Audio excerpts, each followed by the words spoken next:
Very good morning to you. How are you doing? And welcome to Life and Style Monday edition. It's Inspiration Monday. I'm your host, Mikali, and this is Motivate.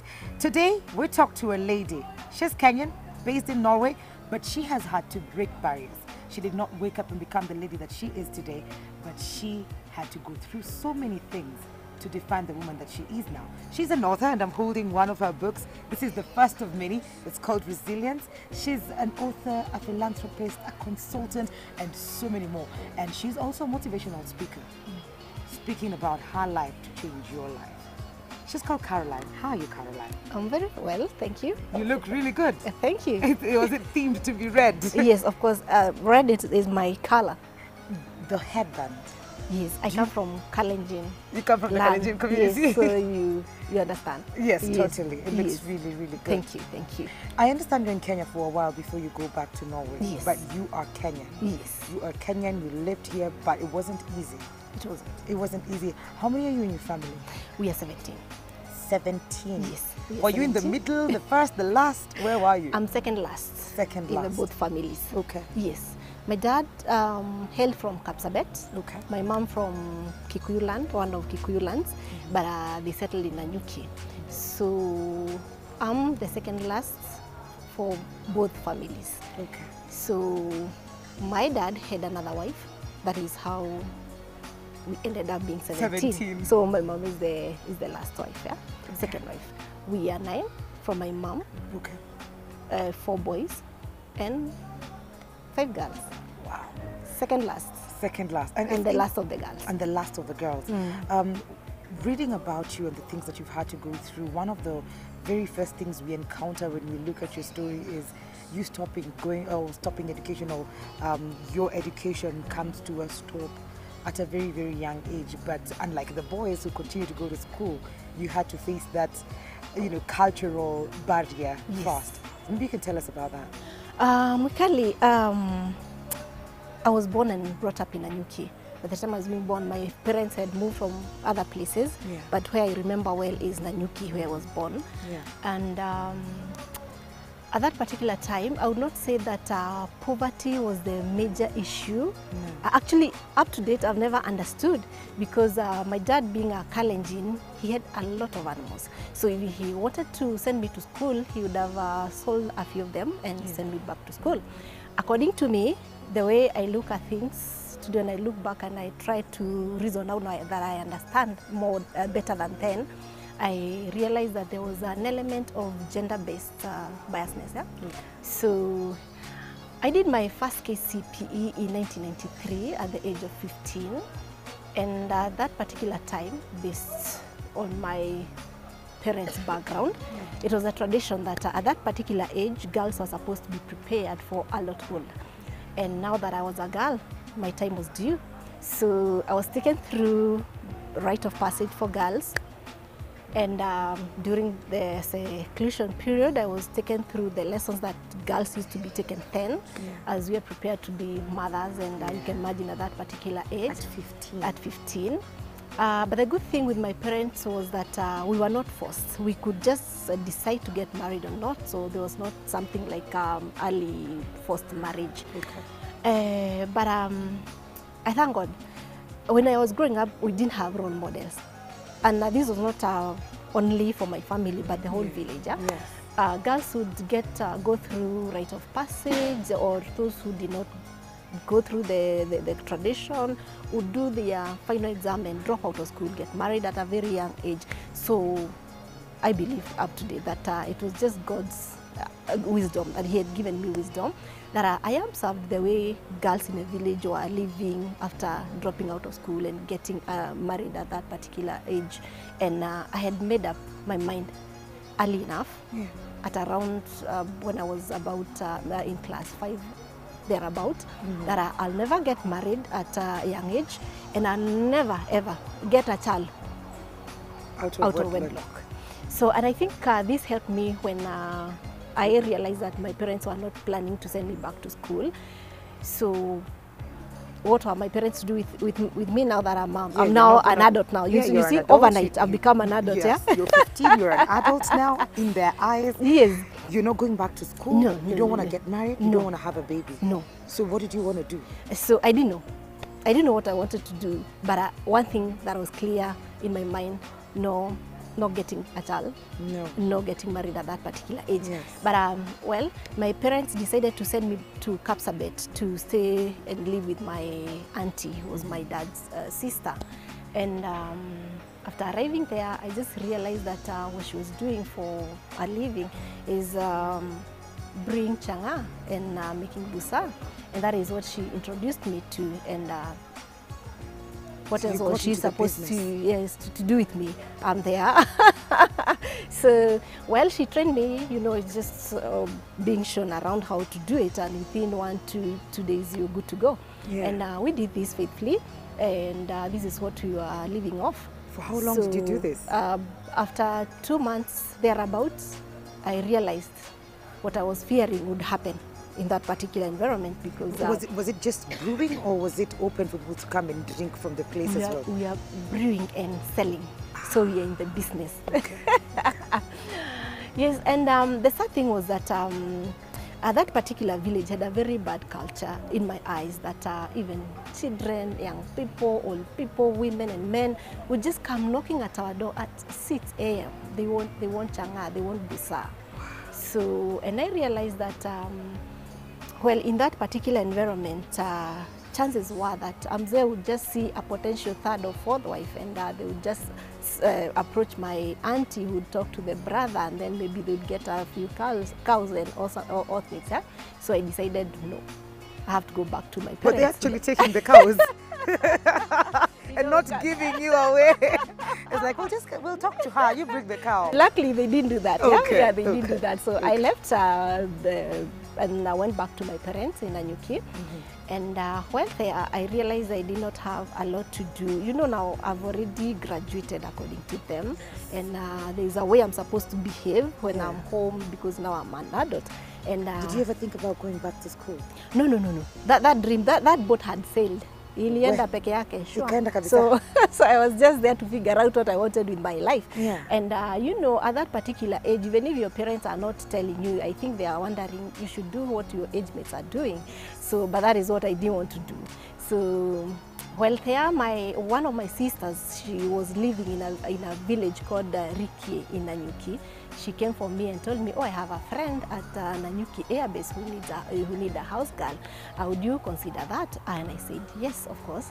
I accompanied her, and she took me to my first employer as a house girl. And that is how I left home for the first time now to start my journey as a house help. So while there, I worked about 3 to 4 months, and the man of the house started making some sexual advances. And I realized now what I've been running away from, now it's running after me. Yes. And I made up my mind, this is not a place for me. And before then, I had not mentioned this, that I had experienced 2 rape cases. And so when this man is trying to make sexual advances, so I'm thinking it can happen again.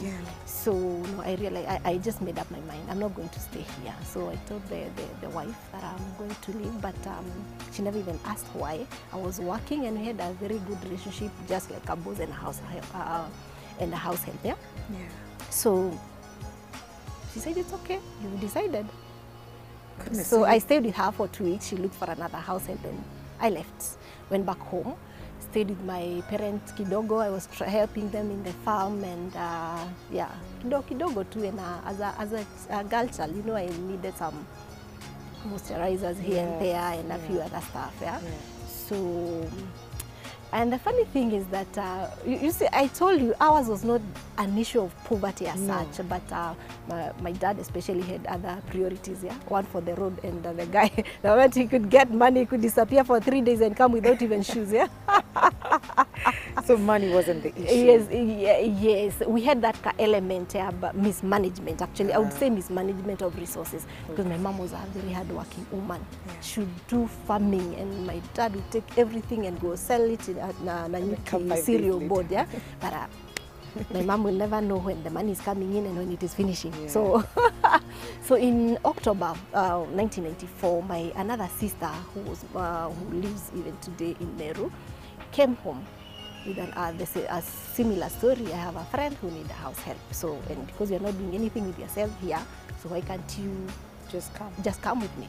So I joined her in Meru, and she took me straight to this particular friend of hers, and I worked. Work was not an issue to me because I started working at a very tender age, because to my mom there was not an issue of mtoto sijui mtoto from age 7 hapo. Yeah. Farm work, everything. Kila kitu. So I worked, and I liked what I was doing because I knew what else would I, you know, I didn't have many choices or options. So, but while there was an element of unkindness and overworking.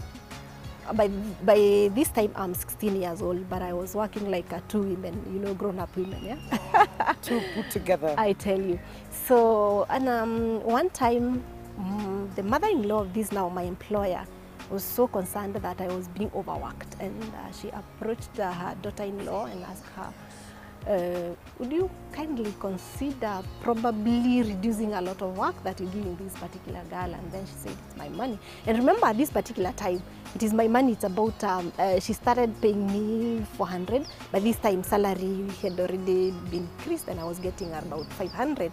That was a lot of money. 500 a month? Yes. So it was a lot of money then.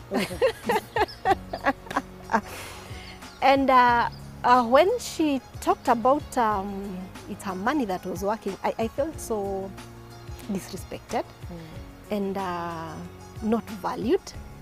And I made up my mind, if this is what poverty can do, because that is when I realized poverty is real, yeah? I'm not going to work as a house help in any other person's home. I would rather go back home and help my mom, my dad, kuchunga ngano zisikuliwe na ndege. So I left April of 1995. But before I went back to Nanyuki, I decided just to stop by at my sister's place and stay for a few days, and then I planned my next move.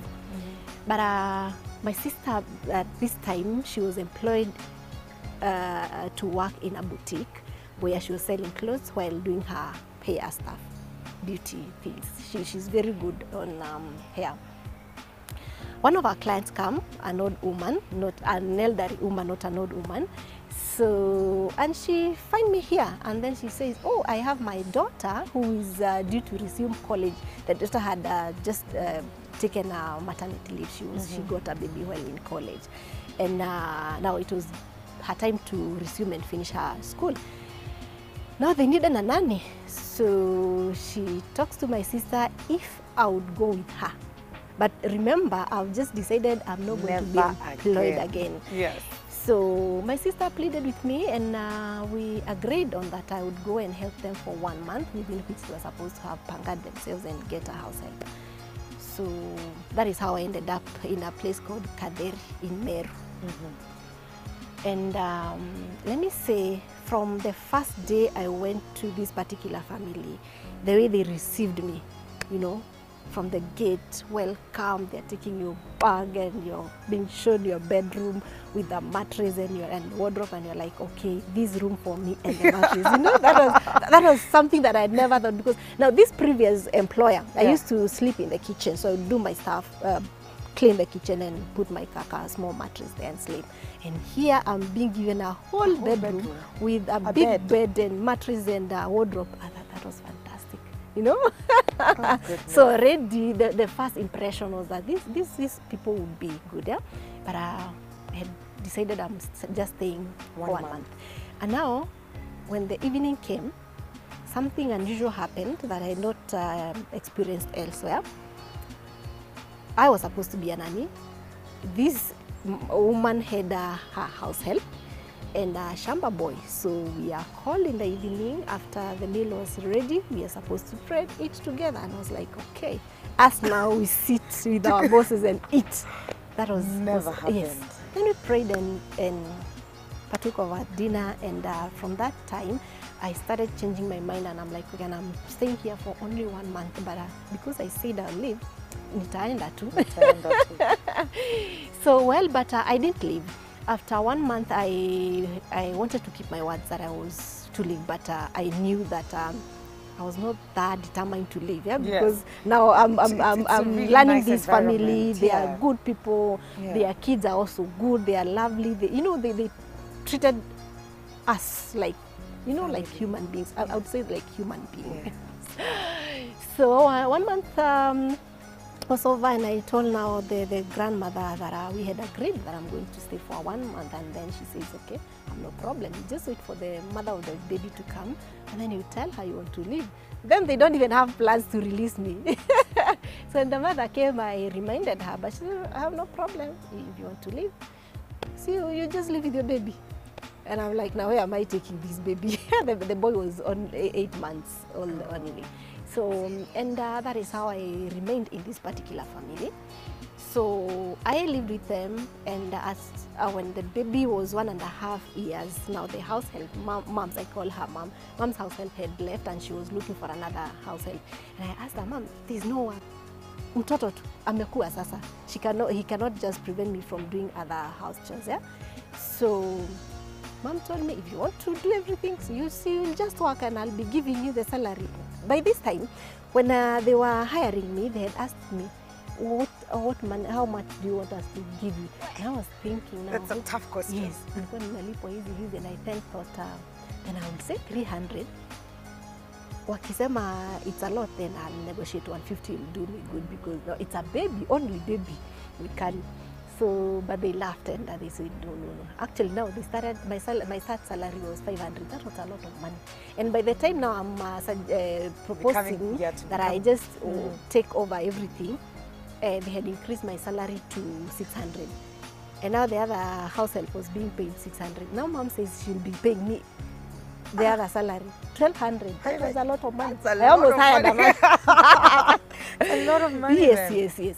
So I continued working, but in 1997 December or November, something unusual happened.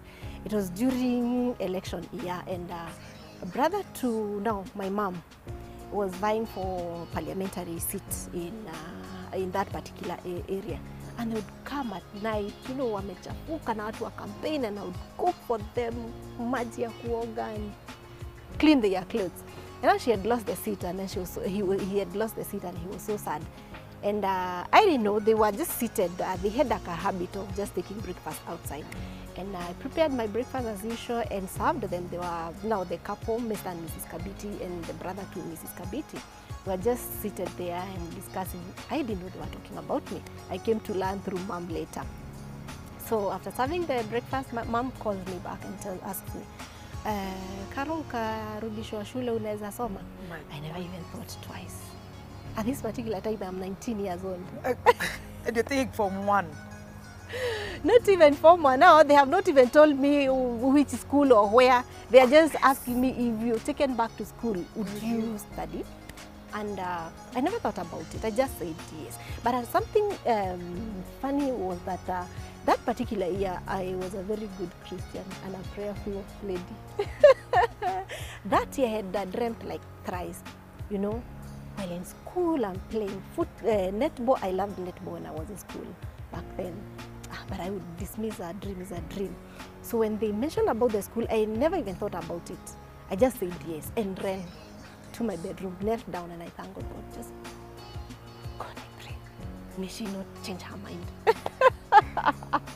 So then now when I went out, she told me, no, I know you are not prepared for this. You just think about it today. And tomorrow morning, tell me what you decided. The following day came, and the first thing she asked me when she woke up, she asked me, what have you decided? So I told her, Mom, as long as you're going to take care of everything and I'm not going to involve my parents, I'm going to go back to school. I'm going to go back to school. She just laughed and told me, I'll take care of your parents.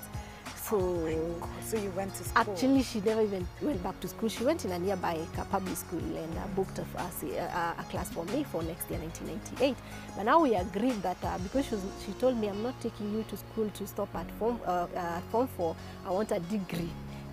So when she asked me which class do you want to go back to, and I thought not Form 1, I'll not pick, not class 8. I don't know how it will go. Yeah. So I said, let me go back to class 7. No. Yes. Class 7 at 19? At 19 years old. So I went back. 1998, January came. Then I went back to school. I reported. So, and when I went back to school, and the village got the wind of it, this house help had gone back to school. And I remember the first reaction in school, small kids saw me, you know, they were from the same village. You're 19. They just came running, oh, come and see the Kabiti's house help is back to school. How But was that for you, the grace was enough, I think. Yes. The grace, I think you were actually, I prepared. never felt bothered. No. The only thing that made me start thinking as if maybe I had made a wrong choice or decision is now in that village, I think it is common in other places that the young men sitting by the road, and I don't know what they count, whether they are vehicles or people passing. No? So we used to have such kind of young men. So now, apart from now challenges of being now these village men calling me a grandmother who has gone back to school, after first time I settled and did well. 2 years later, I did very well. Went to a provincial school, 10, Kaga Girls, to do, I think it's called county or something. It's a national school now, I yes, think. it was a very good school then. Yes. So while there, though I was struggling with other issues of life here and there, I managed to perform very well and got a very good grade that secured me a place at a public university, University of Nairobi. And while at the University of Nairobi, that is when I got a scholarship through an exchange program between the University of Nairobi and a certain university college in Norway. So an opportunity came, I applied for the scholarship and I got it. And you're a master's holder. Yes. God is gracious. By this time, I'm getting a scholarship. I was 29. I was not even married, and life was just like this. I didn't know. Sikuwa najijua. So by God's grace, I went to Norway, settled, did my language, and started my degree. And God blessed me, opened a door, got married in 2009, 2011, got my firstborn, graduated in 2012, and from there, started my master's, and during my master's program, I got 2 more kids. And I'm a mother of 3 girls now, Praise, Prudence, and Petra. I bless God for that. Hekima Foundation. Yes. Because yes, you got all these blessings in your life, but you also have a part of you that reaches out to the people and tries to give back to the community. What does Hekima Foundation do? Yes, after graduating with my first degree, I just decided to give back to my community. And I decided to be saving the little coins I get and help other people who are bright but needy. So basically, Hekima Foundation is all about assisting kids who come from disadvantaged backgrounds to access secondary education. I partner with their parents. I pay school fees, but parents has to do shopping and other things so that they can own the process and reduce this dependency syndrome. Yeah. That is it. And other things I do now in line with my profession is that I educate community whenever I'm home on issues of mental health. And I love best up special needs because that is what I work with in Norway. And elderly care, and not only care, just basic care, elderly with a condition called dementia because it's a challenge. Yeah. So that is what I basically do, and those who reach out or they need some more information and some more knowledge on how to care for their loved ones, I offer consultancy services, and a firm I call Chemnangoi Consultancy. Yes. Those are autism, cerebral palsy, dementia, those are my specialization, and I love them. Those are my people, they are my friends. And then you decided to put it all in a book. Yes. This year I was celebrating my 40th birthday, and I've struggled. Even when you're here, I'm not a superhuman being. Yeah. I've had a share of challenges that I had to realize that I have only myself as an obstacle to my destiny. And as I narrate this, it might sound as if it is a very beautiful story, but I've struggled. And when I had my third born, I also went down into depression. I was struggling with a lot of issues, but by the grace of God, I overcame. And when I was thinking about celebrating my 40th birthday, I wanted to give myself a gift, but I didn't know what kind of a gift. Yeah. And when I was just reasoning out, I realized putting down my life experiences would be a blessing not only to me, to very many people. Yeah. And I would say that I think this was the best thing I did, because some secrets that I had never shared with someone, I've put all of them here. And after writing this book, Mwikali, I will tell you I'm a better person. It was therapeutic. process. For you? Yes. So how can people get this book? Where is it? Yes, this book, I've not identified some distributors yet in terms of bookshops. We are still negotiating, but meanwhile, I'm selling online. So through a page called Resilience on Facebook, or my Facebook page, Caroline Chemnangoi Column, yes, or through my phone. You call, place your order. We are doing deliveries, or we also have some pickup places in town. Great. Yes. So is your number on the social media page, or do you want to give it out? I can give it out. It is also on social media. It is 0705 688 460. Yes.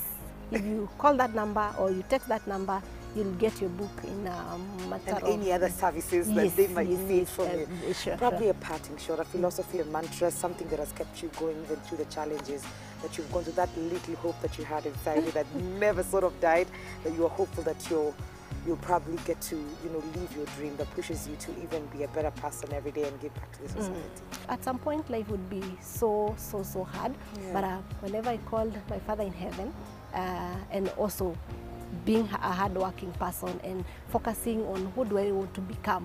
And I've never at any particular time blamed other people because of what has happened, because they have nothing to do with decisions and the way I respond to these challenges that have always been in my life. So I would tell someone, please, always positive response to challenges will make you get to where you want to go. Perfect. Yes. Thank you so much for creating time for us and sharing your story and your amazing philosophies with us. It's beautiful. Thank you. Thank you, Mikali. I learned a new word today, neology. It helped Caroline getting on your knees and praying and trusting that there's a more powerful entity than us, an entity that we can reach out to, an entity that can help us. And you know what? It's never too late. Just when you think your timelines, she went to school at 19, class 7. She went back, and probably people thought a grandmother. A grandmother is going back to school. That might be people's opinion, but if you are focused on the things that you want, if you are resilient, then you probably will get that thing that you are pursuing, or that thing that you really, really want to get in life. So go ahead, dare to dream, and hold on to that dream. And if you have time, help other people.